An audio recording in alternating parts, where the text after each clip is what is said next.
अस्सलामुअलैकुम वरहमतुल्लाहि वबरकातुहू। इंशाल्लाह खैरियत से होंगे मेरे प्यारे परदेसी भाई। आज मैं अपने परदेसी भाइयों के लिए लेकर आऊँ ख़ास करीम हर्बल। जो हमारी पिछली वीडियो थी वो मेरा भाई मुरंगा के मतलब थी, उसके फ़ायदे के मतलब थी। आज जो वीडियो मेरा भाई ये क्रीम हर्बल है, बहुत अच्छी क्रीम है और इसके बहुत अच्छे बेनिफिट है। ये किस लिए मेरा भाई, क्योंकि मौसम अभी चेंज हो रहा है, सर्दियाँ आ रही हैं, हर मेरे भाई को दर्द स्टार्ट हो जाएगी। किसी को पुरानी दर्दें होंगी और किसी को कुछ नई दर्दें होंगी। ये उस मेरे भाई के लिए बहुत अच्छी चीज़ है। ये आपकी बॉडी के लिए बहुत अच्छी चीज़ है।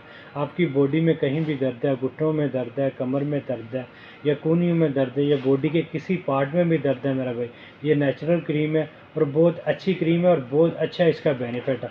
आप इस्तेमाल करेंगे इंशाल्लाह आपको फ़ायदा होगा। जो मेरा भाई टैबलेट यूज़ करता है दर्दों के लिए, मेरे ख्याल में आप ये इस्तेमाल करें, इंशाल्लाह ताला ये उससे बेहतर है और बेनिफिट है और नेचुरल भी है। इसका कोई साइड इफ़ेक्ट नहीं, इसके फ़ायदे ही फ़ायदे हैं। आप इस्तेमाल करेंगे इंशाल्लाह ताला आपको फ़ायदा होगा। इसका तरीका क्या है मेरा भाई, आप इसको सुबह और शाम 2 टाइम इस्तेमाल करें, एक हफ़्ता इस्तेमाल करें। आपकी बॉडी में कहीं भी दर्द है, इसकी थोड़ी सी मसाज करें वहाँ लगा के, इंशाल्लाह ताला आपका दर्द ख़त्म हो जाएगा।